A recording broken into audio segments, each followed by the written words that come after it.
मेरे सभी साथियों को मेरा प्यार भरा नमस्कार। और आज की वीडियो में हम लोग डिस्कस करेंगे डायरेक्ट इनडायरेक्ट। डायरेक्ट इनडायरेक्ट पे हम पहले भी 2 वीडियो बना करके अपलोड कर चुके हैं, जिसमें असर्टिव और इंट्रोगेटिव के ऊपर हैं। ठीक है, अगर आप लोगों ने वो वीडियो नहीं देखी है तो प्लीज जा करके उन वीडियोज को एक बार जरूर देख लीजिएगा।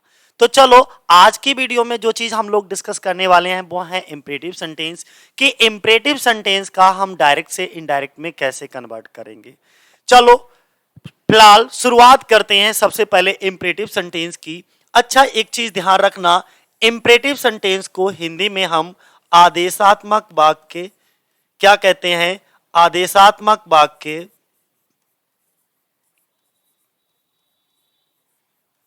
आदेशात्मक वाक्य या आज्ञा सूचक वाक्य कहते हैं। क्या कहते हैं भैया? आदेशात्मक वाक्य या आज्ञा सूचक वाक्य कहते हैं। ठीक है, दूसरी चीज, जो इंपरेटिव सेंटेंस होता है उसमें कोई भी हमारा इंपरेटिव वाक्य हो, कोई भी हमारा इंपरेटिव सेंटेंस हो, जिसमें हमेशा जो सेंस आएगा, जो भाव आएगा, वो या तो ऑर्डर का आएगा या एडवाइस का आएगा, कमांड का, रिक्वेस्ट का, परपोज्ड या सजेशन का। ठीक है, प्रपोजल या सजेशन का। इस तरीके का आपको इंपरेटिव सेंटेंस में सेंस देखने को मिलेगा। समझिएगा, जब वाक्य में कोई भी कमांड दी जा रही हो या रिक्वेस्ट किया जा रहा हो या ऑर्डर किया जा रहा हो, यानी कि क्या क्या हो सकता है इंपरेटिव सेंटेंस में, जरा यहां से देखो। या तो वाक्य में कमांड किया जा रहा होगा, कमांड से मतलब यहां पे ऑर्डर से है, यानी कि ऑर्डर दिया जा रहा होगा। और या तो आपसे क्या किया जा रहा होगा? रिक्वेस्ट किया जा रहा होगा वाक्य में। अगर वाक्य में रिक्वेस्ट का सेंस आ रहा है तो सेड या सेड टू के स्थान पर हम रिक्वेस्ट लगा लेंगे। और अगर वाक्य में एडवाइस यानी कि परामर्श या सलाह का सेंस आ रहा है तो हम सेड या सेड टू के स्थान पर एडवाइस लगा लेंगे। देखो, एक ये है, ये एक एडवाइस ये वाला होता है ADVICE। एक और हम लिखते हैं, आपने देखा होगा हर जगह, एडवाइस। देखो दोनों में फर्क क्या होता है? ए वाला जो एडवाइस होता है ना, जिसमें CE अंत में लगा होता है, इसको हम कहते हैं भाई नाउन। क्या सुना आप लोगों ने? नाउन। और जिसमें SE लगा होता है, ये जो होता है हमारा, वो क्या होता है? वर्ब। अच्छा, इसकी हम second form, third form, fourth form, ING form सब कुछ बना सकते हैं, लेकिन इसकी नहीं। तो ये भी थोड़ा ध्यान रखना, CE और SE। चलो, दूसरी चीज आपको क्या बनाए रखना है, मैंने तुमको एक चीज सिखाई थी कि जिस तरीके से भी हम डायरेक्ट इनडायरेक्ट पहचानते कैसे हैं, कि जो यहां पर देखिएगा, मैं थोड़ा लिख लेता हूं। जैसे यहां पे लिखा हुआ होता है वो सब्जेक्ट होता है, यहां पर जो भी लिखा होता है उसे हम रिपोर्टिंग वर्ब कहते हैं, यहां पर जो लिखा होता है वो हमारा ऑब्जेक्ट। इसके बाद रिपोर्टिंग वर्ब को रिपोर्टेड स्पीच से सेपरेट करने के लिए, अलग करने के लिए बीच में क्या लगा होता है? Reported speech. तो ये जो पोर्शन होता है वो हमारा रिपोर्टेड स्पीच कहलाता है। क्या कहलाता है? Reported speech. हमने तुम्हें असर्टिव में बताया था कि सबसे पहले तो हमारा काम यही होता है कि आप क्या करो? रिपोर्टेड स्पीच को पहचानो। ये असर्टिव है, इंट्रोगेटिव है, इंपरेटिव है, ऑप्टेटिव है और एक्सक्लेमेटरी है। जब आप रिपोर्टेड स्पीच को पहचान लोगे तभी आप डिसाइड कर सकते हो कि अब हमें कॉमा के स्थान पर क्या रखना है और सेड या सेड टू के स्थान पर क्या लगाना है। जैसे अगर हम बात करें, अगर रिपोर्टेड स्पीच हमारा सब्जेक्ट से शुरू होगा, फुल स्टॉप पे खत्म होगा, तो हमें पता रहता है कि सेड का सेड और सेड टू का टोल्ड, सेज का सेज और सेज टू का टेल्स, से का से और से टू का टेल्स हो जाता है, कॉमा के स्थान पर डेट। लेकिन जैसे ही रिपोर्टेड स्पीच हमारा हेल्पिंग वर्ब या क्वेश्चन वर्ड से शुरू होता है, क्या सुना आपने? हेल्पिंग वर्ब या क्वेश्चन वर्ड से शुरू होता है, वैसे ही यहां पर रिपोर्टिंग वर्ब चेंज होता है। सेड या सेड टू के स्थान पर, यानी कि रिपोर्टिंग वर्ब में हम क्या करते हैं? आस्क्ड या इंक्वायर्ड शब्द का इस्तेमाल कर लेते हैं। और यहाँ कॉमा के स्थान पर हम इफ या वेदर या क्वेश्चन वर्ड को लगाते हैं। इफ या वेदर का प्रयोग हम तब करते हैं जब रिपोर्टेड स्पीच हमारा हेल्पिंग वर्ब से शुरू हो रहा होता है, और अगर रिपोर्टेड स्पीच हमारा क्वेश्चन वर्ड से शुरू हो रहा होता है तो हम कॉमा के स्थान पर क्वेश्चन वर्ड, जिसको हम WH वर्ड भी कहते हैं, उसको रख लेते हैं। ठीक है, इसी तरीके से मेरा क्वेश्चन ये है कि अगर वाक्य आप इंपरेटिव सेंटेंस का डायरेक्ट से इनडायरेक्ट स्पीच में कन्वर्ट कर रहे हो, तो सबसे पहले तो आपको पहचानना आना चाहिए कि जो इंपरेटिव सेंटेंस होता है वो हमारा किन किन शब्दों से शुरू हो सकता है। जैसे मैंने कहा, ध्यान से सुनिए, जैसे मैंने कहा असर्टिव सेंटेंस में सब्जेक्ट से शुरू होता है, फुल स्टॉप पर खत्म होता है। इंट्रोगेटिव सेंटेंस हमारा हेल्पिंग वर्ब या क्वेश्चन वर्ड से शुरू होता है, क्वेश्चन मार्क पर खत्म होता है। उसी तरीके से मैं पूछ रहा हूं, इंपरेटिव सेंटेंस हमारा किन किन शब्दों से शुरू होता है और किस पर खत्म होता है। तो यहां पर लिख लीजिएगा कि अगर इंपरेटिव सेंटेंस, आज मैं आपको बता देता हूं, इसके अलावा किसी से शुरू नहीं होगा। ठीक है, इंपरेटिव सेंटेंस या तो आपका वर्ब की फर्स्ट फॉर्म से शुरू होगा, या डू नॉट से, never say, please kindly sir madam से, प्लीज काइंडली सर मैडम,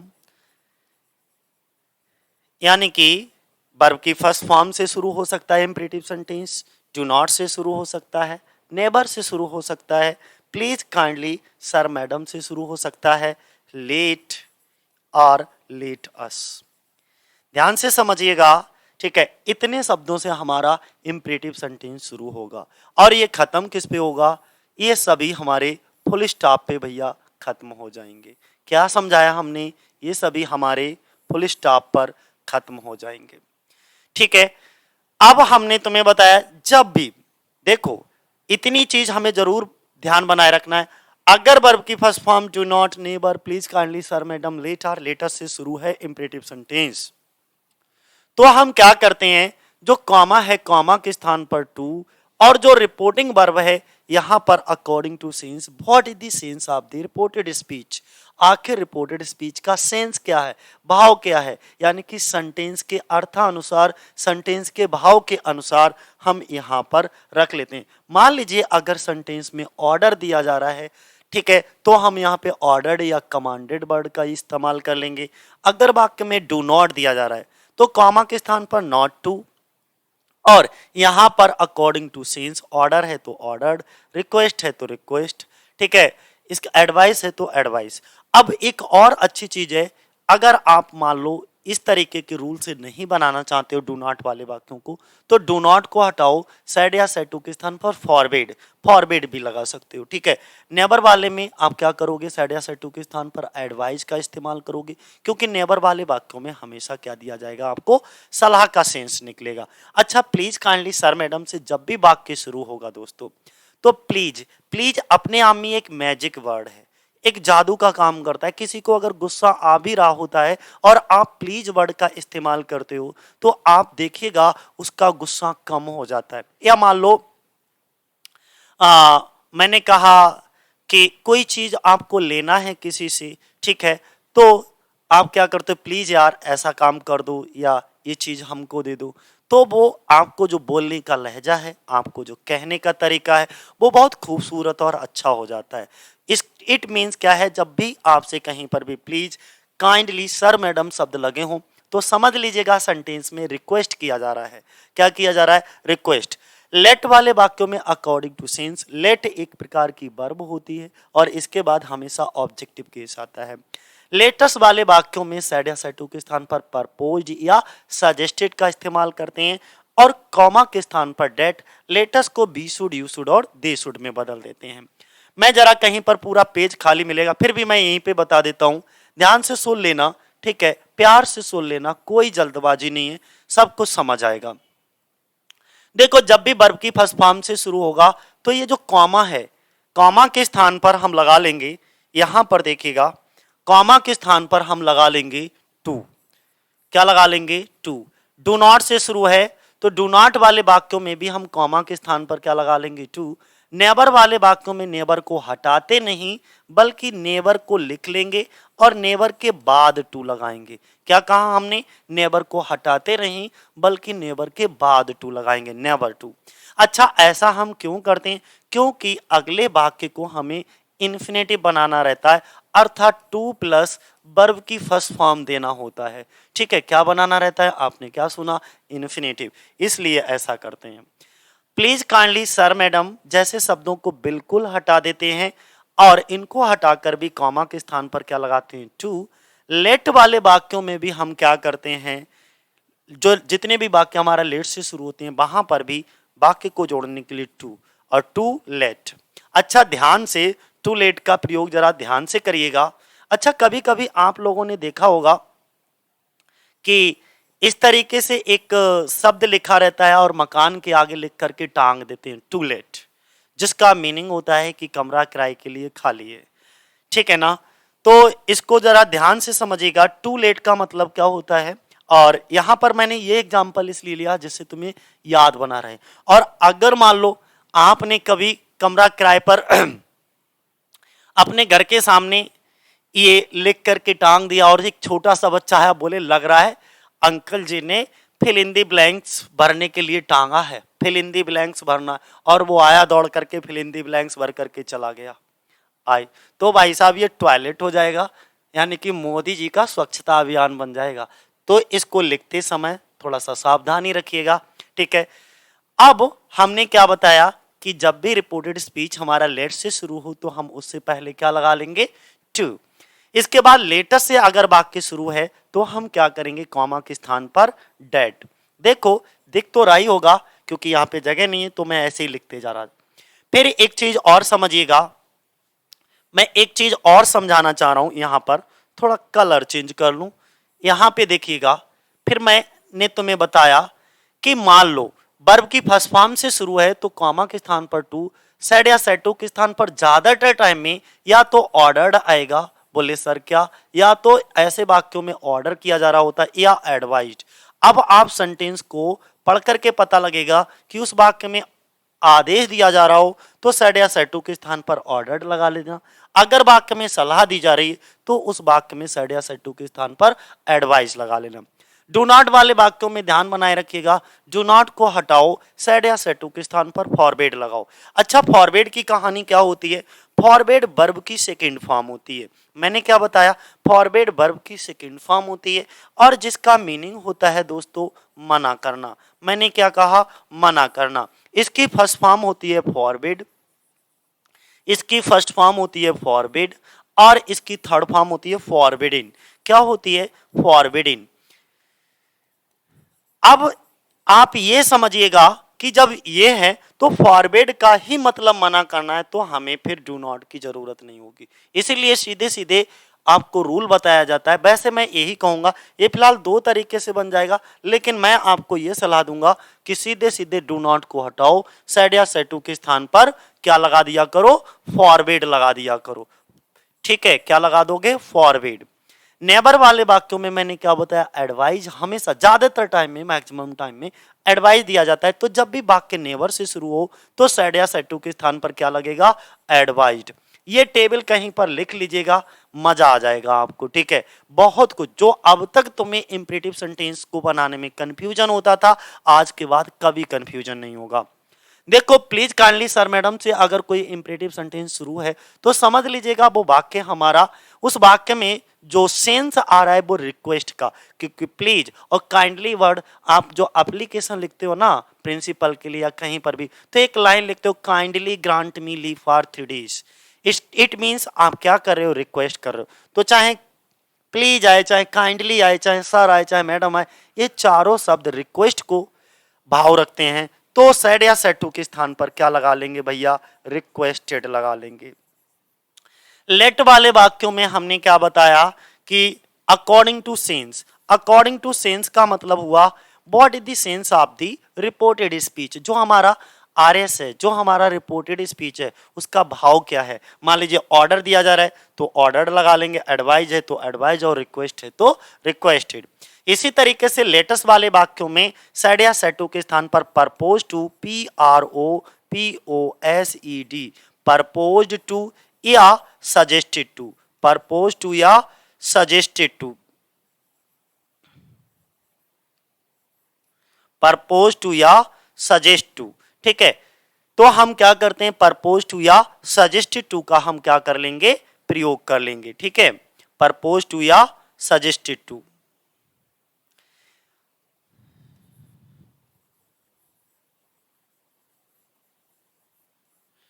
ठीक, और लेटेस्ट को हम चेंज कर देंगे तीन चीजों में, we should, you should, we should, you should और दे शुड में। किस में बेटा? बी शुड, यू शुड और दे शुड में। ठीक है, अब आपके दिमाग में एक क्वेश्चन और आ रहा होगा कि सर जब हम रिपोर्टेड स्पीच को, यानी कि अगर लेटर से शुरू है तो हम सेड या सेड टू के स्थान पर प्रपोज टू या सजेस्टेड टू लगाएंगे, ये तो बात सही है। कॉमा के स्थान पर हम डेट लगाएंगे, ये भी बात मान ली। लेटर्स को हम बी शुड, यू शुड और दे शुड में चेंज करेंगे।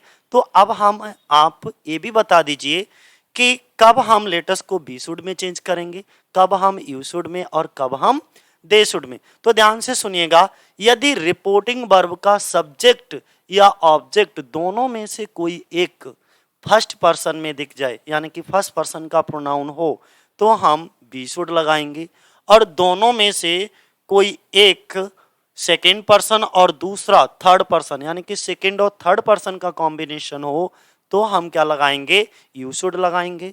और अगर दोनों को दोनों ही थर्ड पर्सन में है, यानी कि ए भी थर्ड पर्सन, रिपोर्टिंग वर्ब का सब्जेक्ट भी थर्ड पर्सन और रिपोर्टिंग वर्ब का ऑब्जेक्ट भी थर्ड पर्सन, तो हम क्या करेंगे? लेटर्स को दे शुड में चेंज करेंगे। बात समझ गए कि कब हमको लेटर्स को बी शुड में चेंज करना है, कब यू शुड में और कब दे शुड में।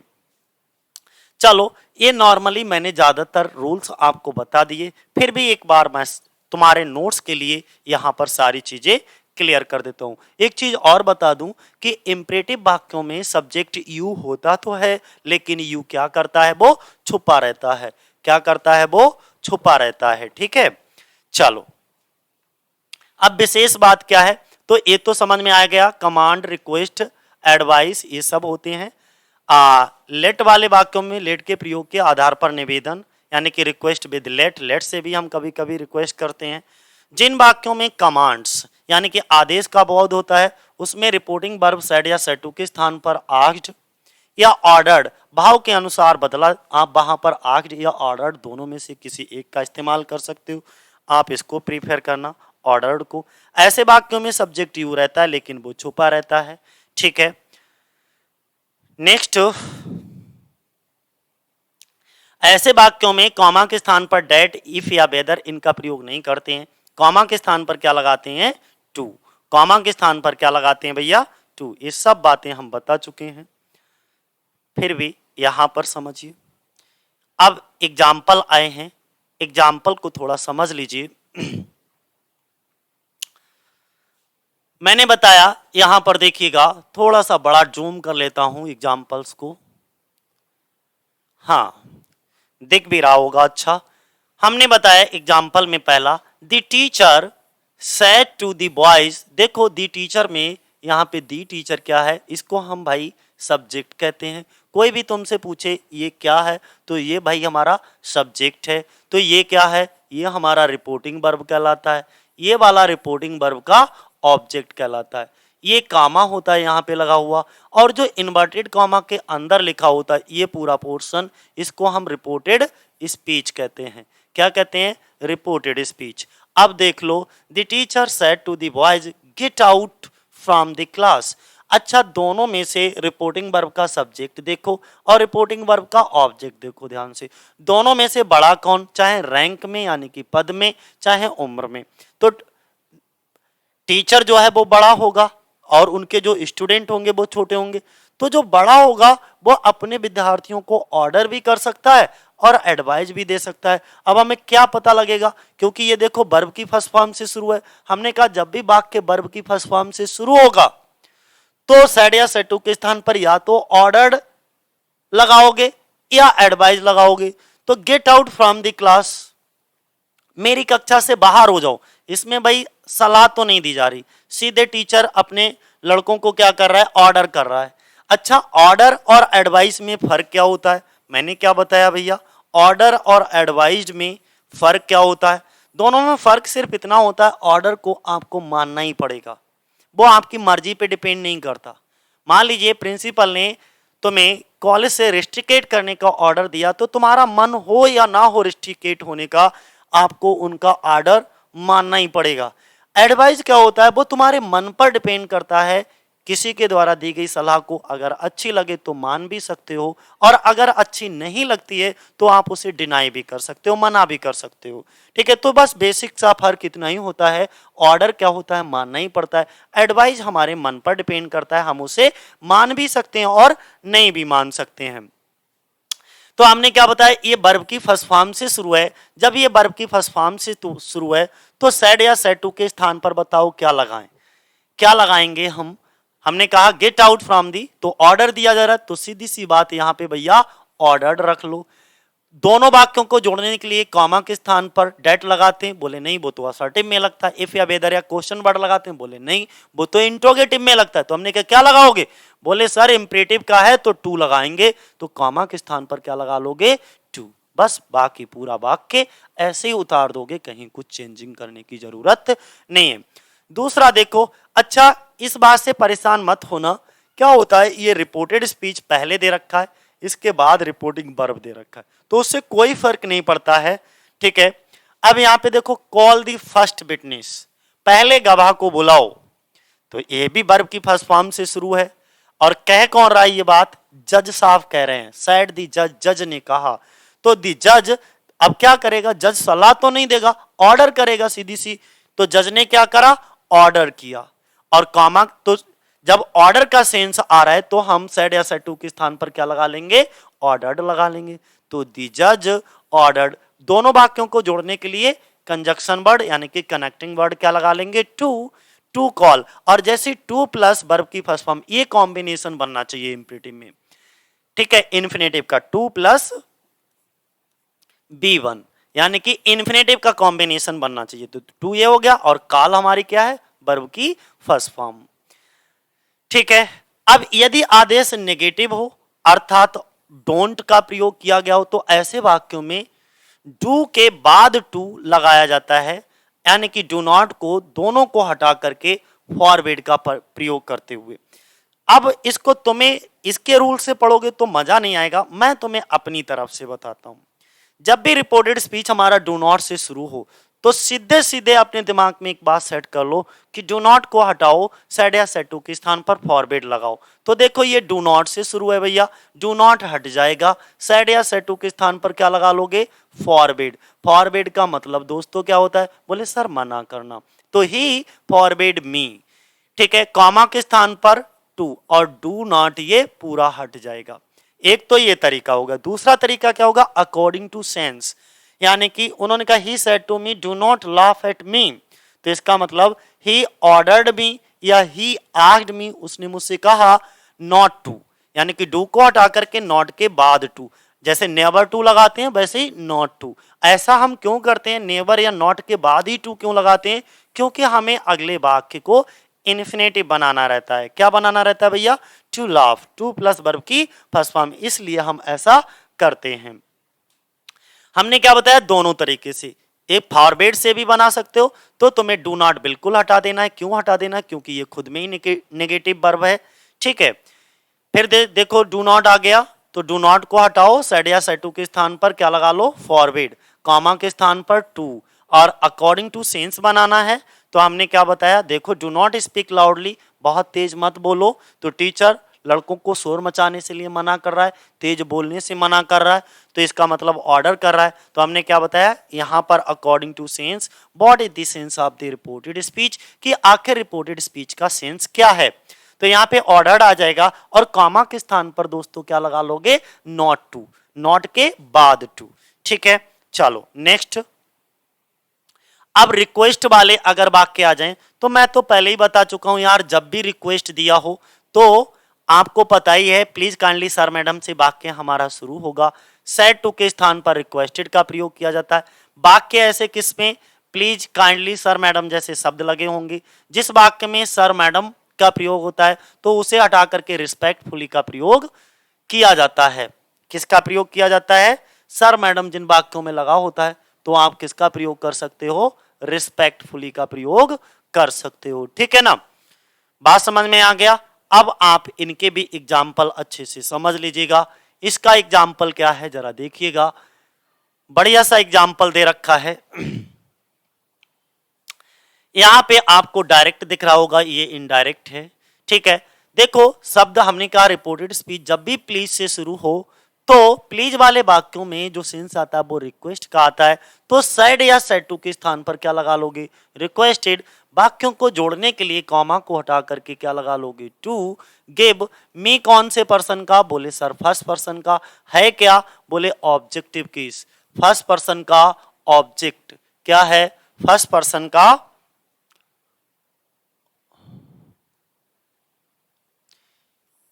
ये फर्स्ट पर्सन का है क्या, बोले सर ऑब्जेक्ट है। हमने कहा जब ऑब्जेक्ट है तो हम जो भी बदल करके लाएंगे वो ऑब्जेक्टिव केस ही लाएंगे। फर्स्ट पर्सन को सब्जेक्ट के अनुसार, सब्जेक्ट हमारा ही और ही का ऑब्जेक्ट क्या होता है, हिम, तो मी चेंज हो जाएगा साथियों हिम में। You you your, you you your कौन से पर्सन का, बोले सर सेकेंड पर्सन का। सेकेंड पर्सन का है क्या, बोले सर पजेसिव एडजेक्टिव, क्या है, पजेसिव केस में पजेसिव एडजेक्टिव है। जब ये पजेसिव एडजेक्टिव है यानी कि सेकेंड पर्सन को ऑब्जेक्ट के अनुसार, ऑब्जेक्ट हमारा मी, तो यहां पे मी का पजेसिव एडजेक्टिव क्या होता है भाई, माई। बात इतनी समझ में आ गई। चलो नेक्स्ट देखो, ये भी सर से शुरू हो रहा है, तो हमने क्या बताया, प्लीज काइंडली सर मैडम से शुरू हो और उसका ऑब्जेक्ट भी लगा हो, तो सर को हटा करके आप रिस्पेक्टफुली वर्ड और जोड़ लोगे। कैसे करके, राम रिक्वेस्टेड मी रिस्पेक्टफुली, और राम ने रिस्पेक्टफुली मेरे से रिक्वेस्ट किया। कॉमा के स्थान पर टू, हेल्प ऐसे ही लिख लीजिएगा। मी कौन से पर्सन का, फर्स्ट पर्सन को सब्जेक्ट के अनुसार, सब्जेक्ट हमारा राम, राम के लिए ही, और ही का ऑब्जेक्टिव केस क्या होगा, हिम, क्योंकि ऊपर ऑब्जेक्टिव केस है तो नीचे भी जो प्रोनाउन चेंज करके लाओगे वो ऑब्जेक्टिव केस में ही लाओगे, ठीक है। चलो नेक्स्ट देखो,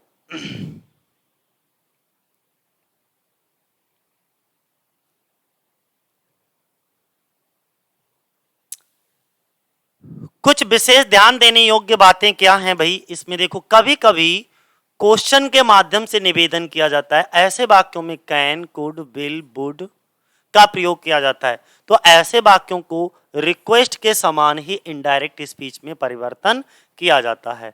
मान लीजिए इस तरीके से, the boy said to me comma in but will you please help me to lift the box, तो यहां पर भी क्या कर रहा है, देखो रिक्वेस्ट कर रहा है, और जब ये क्वेश्चन के फॉर्म में रिक्वेस्ट कर रहा है तो ऐसी कंडीशन में भी हम क्या करते हैं, इस तरीके से, the boy requested me comma के स्थान पर टू हेल्प, ठीक है। यू कौन से पर्सन का है, सेकेंड पर्सन का। अच्छा अब यहां पर इसको क्या करो, इंपरेटिव बना दो, इंपरेटिव में कन्वर्ट कर दो, टू हेल्प हो गया, तो इससे तो मतलब ही नहीं है। ये देखो कौन से पर्सन का है, बोले फर्स्ट पर्सन, फर्स्ट पर्सन को सब्जेक्ट के अनुसार, सब्जेक्ट हमारा दी बॉय के लिए ही, और ही का क्या हो जाएगा, हिम। इसी तरीके से यहां पर भी देखो कैन, बल्कि इसको हम इंट्रोगेटिव समझने की भी गलती कर लेंगे, लेकिन वहां पे कोई दिक्कत नहीं है, अगर इंट्रोगेटिव से भी आप बना दोगे तो भी आपका आंसर गलत नहीं माना जाएगा, ठीक है। Can you tell me the way to the railway station, तो यहाँ पे आप आस्क्ड का भी प्रयोग कर सकते हो और इफ या वेदर से भी बना सकते हो, ठीक है। अगर इफ या वेदर से बनाओगे तो आपको सब्जेक्ट को भी मेंशन करना पड़ेगा, इतनी बात आप ध्यान बनाए रखना इसमें।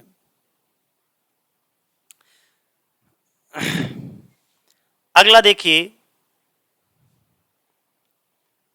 नेक्स्ट अब जो पोर्शन आ रहा है वो एडवाइस का आ रहा है। किसका आ रहा है भैया, एडवाइस। इनमें क्या दिया जा रहा है, एडवाइस दिया जा रहा है। जब एडवाइस दिया जाए, कभी कभी एडवाइस का मतलब होता है सलाह, यानी कि जब वाक्यों में सलाह दिया जा रहा हो तो सेड या सेड टू के स्थान पर हम एडवाइस का प्रयोग करते हैं, जिसका हिंदी मीनिंग मैंने क्या बताया, परामर्श या सलाह का भाव होता है। देखो the doctor said to the patient take complete rest, जो डॉक्टर साहब हैं उन्होंने अपने मरीज से कहा टेक कंप्लीट रेस्ट, यानी कि कंप्लीट रेस्ट लो, आराम करने के लिए, कंप्लीट आराम करने के लिए कहा। तो ऐसी डॉक्टर साहब ने अपने मरीज को क्या दी, सलाह दी। जब सलाह का सेंस आ रहा है तो हमने क्या बताया, सेड या सेड टू के स्थान पर क्या लगाओगे भैया, एडवाइज, कॉमा के स्थान पर टू। सेम इसी तरीके से my friend said to me invest your money in unit trust of India. तो मेरे दोस्त ने मुझे सलाह तो दी यार यूनिट ट्रस्ट ऑफ इंडिया में आप क्या करो, इन्वेस्ट कर दो।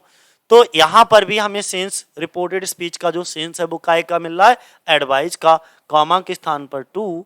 ठीक है, योर कौन से पर्सन का, यू योर, बोले सर सेकेंड पर्सन का, सेकेंड पर्सन को ऑब्जेक्ट के अनुसार, ऑब्जेक्ट हमारा मी का माई कैसे आया, क्योंकि ऊपर पॉजिटिव केस है तो नीचे भी हमारा पॉजिटिव केस होना चाहिए। सेम यहां पर भी देखो, डोंट स्मोक, तो यहां पर आप माई elder brother said don't smoke, तो आप यहां पर इसको फॉरवर्ड से भी बना सकते हो, my elder brother forward me to smoke, ऐसे भी बना सकते हो। बाकी यहाँ पे अकॉर्डिंग टू सेंस भी बना सकते हो। उसने क्या, सेंस किसका आ रहा है, एडवाइस का। ठीक है, ऑब्जेक्ट लगाना है तो लगा लो, नहीं लगाना चाहते हो मत लगाओ। यहाँ पे हमने क्या बताया, डू हट जाएगा, नॉट के बाद टू लग जाएगा। ठीक है, चलो अब नेक्स्ट, ये आपके सामने कुछ एक्सरसाइज है। ठीक है, ये एक्सरसाइज आपको खुद करना है। मैं यहां पर थोड़ा सा इसे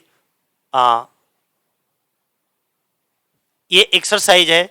ठीक है, इस एक्सरसाइज को आपको खुद करना है, मैं ओरली आपको बता देता हूं। देखो प्लीज से है तो यहाँ पे रिक्वेस्टेड आ जाएगा, यहाँ पे टू प्लीज हट जाएगा, टुमारो का दी नेक्स्ट डे या दी फॉलोइंग डे हो जाएगा। टीचर ने लड़के से बैठने को कहा तो टीचर लड़के को ऑर्डर कर रहा है, यहाँ पे ऑर्डर्ड आ जाएगा, यहाँ पे कामा के स्थान पर टू लगा लोगे। डू नॉट आया तो देखो अकॉर्डिंग टू सेंस बनाओगे, तो यहाँ पे दोनों तरीके से, फॉरवर्ड से भी बना सकते हो और अकॉर्डिंग टू सेंस भी बना सकते हो। पहले हम सेंस के अनुसार बनाते हैं। तो देखो इसमें जो डॉक्टर साहब है अपने पेशेंट को do not eat too much, यानी कि अधिक खाना ना खाने की सलाह दे रहे हैं कि ज्यादा खाना मत खाइएगा।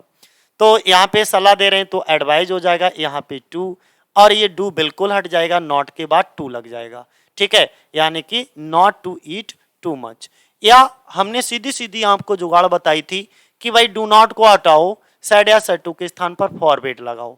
नेबर आ जाए, नेबर वाले वाक्यों में हमेशा सलाह होती है, तो यहां पर भी क्या हो जाएगा, एडवाइड, कॉमा के स्थान पर जो है नेबर के बाद टू। जब भी वाक्य नेबर से शुरू हो तो नेबर के बाद टू लगाते हैं, यानी कि नेवर टू टेल अ लाई।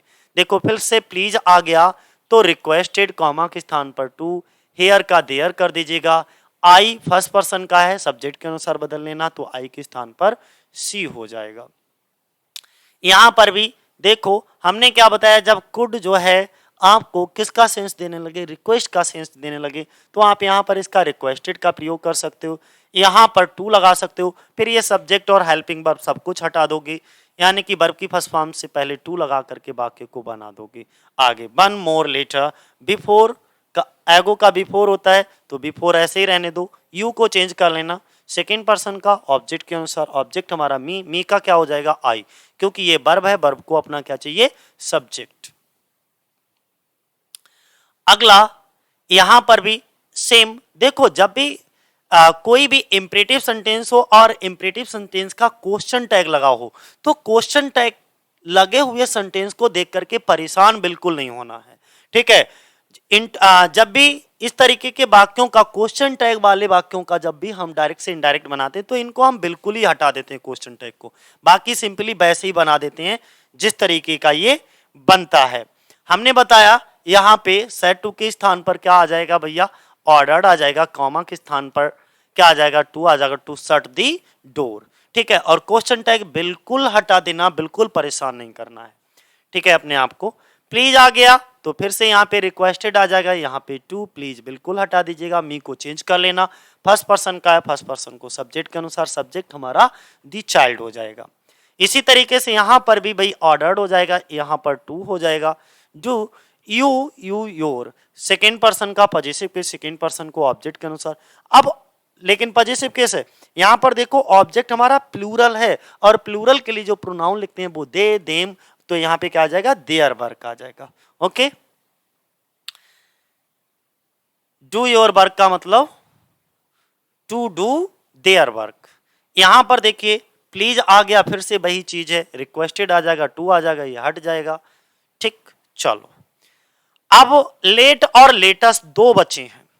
यहां पर दोनों परिस्थितियां, क्योंकि हम तो भाई पूरा वीडियो चाहे जितना लंबा हो जाए हम समझाएंगे सब, क्योंकि जब तक पूरा इंपरेटिव, देखो एक वीडियो में मैंने असर्टिव खत्म कर दिया, एक ही वीडियो में मैंने इंट्रोगेटिव खत्म कर दिया, एक ही वीडियो इंपरेटिव, एक वीडियो ऑप्टेटिव और एक वीडियो एक्सक्लेमेटरी। पूरी 5 वीडियोज में डायरेक्ट इनडायरेक्ट एकदम डिटेल से पूरा फिनिश हो जाएगा। और ये अगर आपने 5 वीडियो सीक्वेंस से देख ली तो यकीन मानो तुम्हें डायरेक्ट इनडायरेक्ट बनाना भी आ जाएंगी। और अब तक जितना भी कंफ्यूजन होगा, यानी कि कुछ चीजें अगर नहीं भी मालूम होंगी आपको, तो कुछ नई चीजें आपको पता चलती रहेंगी, यानी कि कुछ ना कुछ अलग जरूर सीखने को मिलेगा आपको। तो यूज ऑफ लेट की बात करेंगे तो लेट 3 परिस्थितियों में इसका प्रयोग किया जाता है, समझिएगा। एक तो लेट वाले वाक्यों में हमने तो पहले ही बताया था अकॉर्डिंग टू सेंस, अगर रिक्वेस्ट आ रहा है, रिक्वेस्ट का भाव आ रहा है तो सेड या सेड टू के स्थान पर रिक्वेस्ट लगा लीजिएगा। दूसरा प्रपोजल एंड सजेशन, ये हमेशा लेटेस्ट वाले वाक्य होंगे। तो पहले हम ये समझते हैं, देखो लेट के बाद अस ना आए बल्कि कोई अन्य जो है प्रोनाउन दे रखा हो। मैंने क्या, लेट के बाद अस ना आकर के कोई दूसरा ऑब्जेक्टिव के इसमें कोई प्रोनाउन दे रखा हो, चाहे लेट मी हो, लेट हिम हो, लेट राम हो, कुछ भी हो, तो हम क्या करते हैं, सेड या सेड टू के स्थान पर अकॉर्डिंग टू सेंस। अब I said to my friends, मैंने अपने दोस्तों का लेट मी वर्क, तो मैं अपने दोस्तों से रिक्वेस्ट करूंगा, तो I requested my friends comma के स्थान पर टू, और ये टू लेट हो जाएगा। मी फर्स्ट पर्सन का, फर्स्ट पर्सन को सब्जेक्ट के अनुसार, सब्जेक्ट हमारा आई है तो आई का मी ही रह जाएगा, कोई दिक्कत नहीं। यहां पर भी देखो क्या कर रहा है, रिक्वेस्ट के सेंस में है, लेट मी स्लीप नाउ, अब मुझे सोने दो, तो सेड टू के स्थान पर रिक्वेस्टेड, कॉमा के स्थान पर टू, लेट मी ऐसे ही उतार लोगे, नाउ का क्या हो जाएगा, देन हो जाएगा। और टी एच ई एन और टी एच ए एन दोनों में फर्क है, ठीक है, तो इसको टी एच ई एन वाले को लगाना है। प्रपोजल एंड सजेशन, ध्यान से समझो, प्रपोजल और सजेशन को मैंने क्या बताया भाई, प्रपोजल और सजेशन को आपको समझना है। जब भी रिपोर्टेड स्पीच हमारा लेटर से शुरू हो, ध्यान दीजिएगा, जब भी रिपोर्टेड स्पीच आए, लेट के बाद अस प्रोनाउन दे रखा हो, तो हम लेटर्स को 3 चीजों में चेंज कर देते हैं। किसमें sir, we should, you should और they should. We should, you should और दे शुड, किसमें भैया, बी शुड, यू शुड और दे शुड में। हम बी शुड कब लगाएंगे, जब रिपोर्टिंग वर्ब का, जैसे यहां पे देखो ये हमारा रिपोर्टिंग वर्ब है, रिपोर्टिंग वर्ब का सब्जेक्ट या ऑब्जेक्ट दोनों में से कोई एक, मेरे एक एक वर्ड को बड़े ध्यानपूर्वक समझना, एक बार में ही समझ आ जाएगा। अगर रिपोर्टिंग वर्ब का सब्जेक्ट या ऑब्जेक्ट दोनों में से कोई एक फर्स्ट पर्सन का हो, तो चेक कर लो, ये फर्स्ट पर्सन है, आई मी माई बी एस आवर, हाँ फर्स्ट पर्सन होता है। नाम हमेशा कहां जाएगा, थर्ड पर्सन में। तो देखो दोनों में से एक हमें फर्स्ट पर्सन का मिल गया, तो जब दोनों में से कोई एक हमको फर्स्ट पर्सन में मिल जाए, तो लेटेस्ट को हम हमेशा काय में चेंज करेंगे, बी शुड में। किसमें, बी शुड में। यहां पर भी चेक कर लो, ये हमारा रिपोर्टिंग वर्ब है, ठीक है, रिपोर्टिंग वर्ब का सब्जेक्ट या ऑब्जेक्ट दोनों में से कोई एक हमको मिल जाए, तो देखो ही, ये हमारा थर्ड पर्सन है, क्या बताया हमने, थर्ड पर्सन है। ये हमारा मी, आई मी माई बी एस आवर, ये हमारा फर्स्ट पर्सन है। तो दोनों में से कोई एक हमको फर्स्ट पर्सन का मिल गया, तो हम लेटेस्ट को काय में चेंज कर देंगे, बी शुड में। किस में चेंज हो जाएगा, देखो बी शुड में। सेम इसी तरीके से यहां पर देखो, अच्छा इसमें जो तीसरा वाला वाक्य है, इसमें देखिएगा ध्यान से, इसमें सेड का ऑब्जेक्ट दे ही नहीं रखा, और जब सेड का ऑब्जेक्ट नहीं दे रखा तो सिर्फ हम रिपोर्टिंग वर्ब के सब्जेक्ट को देखेंगे, ये जिस पर्सन में भी होगा। अभी ये कौन से पर्सन में, बोले सर थर्ड पर्सन में, और जब ये थर्ड पर्सन में है तो हम क्या लगाएंगे, दे शुड। ठीक है, ध्यान बनाए रखिएगा, जब रिपोर्टिंग वर्ब का सब्जेक्ट या ऑब्जेक्ट दोनों में से कोई एक फर्स्ट पर्सन में हो, तो लेटेस्ट को हम बी शुड में चेंज करेंगे। दोनों में से कोई एक सेकेंड पर्सन और दूसरा थर्ड पर्सन में हो, तो हम यू शुड का। और अगर रिपोर्टिंग वर्ब का सब्जेक्ट और ऑब्जेक्ट दोनों के दोनों ही थर्ड पर्सन में है, क्या समझे आप, दोनों के दोनों ही थर्ड पर्सन में है, तो हम लेटेस्ट को काय में, दे शुड में चेंज करेंगे। ठीक है, और सेड या सेड टू के स्थान पर चाहो तो आप परपोज लगा लो, चाहो तो आप सजेस्टेड लगा लो, जो तुम्हारा मन करे वो लगा लीजिएगा। परपोजल एंड सजेशन का भाव आता है। ठीक है, तो देखो यहां पे सेट टू को हमने काय में बदल दिया, परपोज टू में, यहां पर सेट टू को किस में बदला, सजेस्टेड में। ठीक है, हाँ अगर सेट टू है तो यहां पे परपोज टू होगा, सेट टू अगर और सजेस्टेड लगाना तो सजेस्टेड टू नहीं लगाओगे, सजेस्टेड मी लगाओगे खाली। ठीक है, ये विशेष थोड़ा ध्यान देना, सजेस्टेड लगाते हुए सजेस्टेड परपोज्ड अपने साथ प्रेपोजिशन टू लेता है, लेकिन सजेस्टेड अपने साथ प्रेपोजिशन टू नहीं लेता। ठीक है, ध्यान बनाए रखना। अगला देखो, एक और आपके सामने एग्जांपल है जिसमें ऑर्डर का भाव है। इसमें किसका, तीन तरीके के भाव लेट वाले में होते हैं, इसमें ऑर्डर का भाव मिलेगा। यहां पर देखिएगा, उन्होंने कहा the principal said to the teacher, यानी कि आप प्रिंसिपल तो टीचर से ओहदे में बड़ा होता है, रैंक में बड़ा होता है, उसकी रैंक बड़ी होती है, तो ये प्रिंसिपल टीचर को ऑर्डर कर सकता है। ठीक है, late the boys go home, लड़कों को घर जाने दो। जब भी आप लेट वाले वाक्यों का हिंदी निकालोगे तो ना नी ने के बाद दो दे दीजिए लिख लेगा। ठीक है, तो the principal said to the teacher comma inverted comma let the boys go home, लड़कों को घर जाने दो। इसका मतलब यहां पर जो प्रिंसिपल सर हैं वो टीचर को क्या कर रहे हैं, ऑर्डर कर रहे हैं, तो यहां पे हम लगा लेंगे भैया ऑर्डर्ड। क्या लगा लेंगे साथियों, ऑर्डर्ड। कॉमा के स्थान पर हमने क्या बताया, टू, तो भाई काम हुआ, देखो ऑर्डर्ड कॉमा के स्थान पर टू।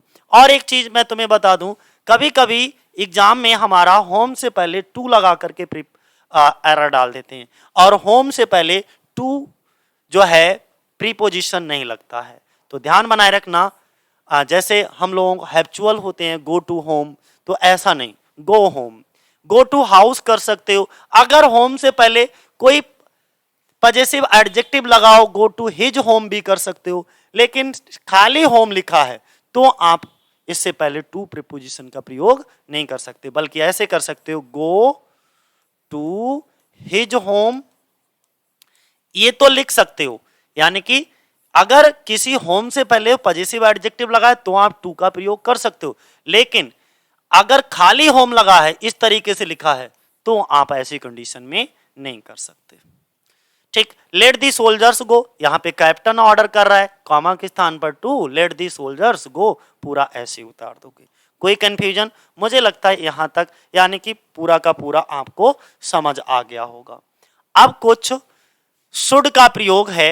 अगला देखिएगा, ही शुड लेट मी गो, तो सॉरी साउटेड, माफ करिएगा मैंने शुड पढ़ लिया साउटेड को। साउटेड, साउटेड का मतलब होता है चिल्लाना, तो ही साउटेड लेट मी गो, तो अगर कहीं वाक्य में साउटेड दे रखा हो तो कॉमा के स्थान पर हम साउटेड को ही ऐसे उतार लेंगे कॉमा को जोड़ने के लिए टू। और मी कौन से, फर्स्ट पर्सन का, फर्स्ट पर्सन को सब्जेक्ट के अनुसार, सब्जेक्ट हमारा ही, तो ही का ऑब्जेक्टिव केस हिम, क्योंकि ऊपर ऑब्जेक्टिव केस है तो नीचे भी हमारा ऑब्जेक्टिव केस होना चाहिए। ठीक है, इसी तरीके का यहां पर देखिएगा, ये पूरी की पूरी आपको एक्सरसाइज है, और ये एक्सरसाइज लेट और लेटेस्ट वाली यानी कि मिक्स एक्सरसाइज है। भाई आपको करके बताना है, अपनी कॉपी पर कहीं लिख लीजिएगा। ठीक है, मैंने क्या बताया, अपनी कॉपी पर मैं हट जाता हूं, स्क्रीनशॉट ले लो, लिख लो और इसे कर करके देखो। ठीक है, और कमेंट बॉक्स जरूर कमेंट बॉक्स में जरूर कमेंट कर दिया करो आपको वीडियो कैसा लगा। ठीक है, इसके बाद में जो ये वाक्य हैं इनको बना करके आप कमेंट कर सकते हो कि ये ऐसे बनेगा और ये ऐसे बनेगा। ठीक है, अगली जो वीडियो हम लोग डिस्कस करेंगे वो हमारी ऑप्टेटिव होगी। कौन से सेंटेंसेस को डिस्कस करेंगे भाई, ऑप्टेटिव सेंटेंस को, तो ध्यान बनाए रखना। नेक्स्ट जो फोर्थ नंबर की वीडियो होगी, वो ऑप्टेटिव सेंटेंस पर होगी। तो आज के लिए इतना ही मेरे दोस्तों, जय हिंद जय भारत।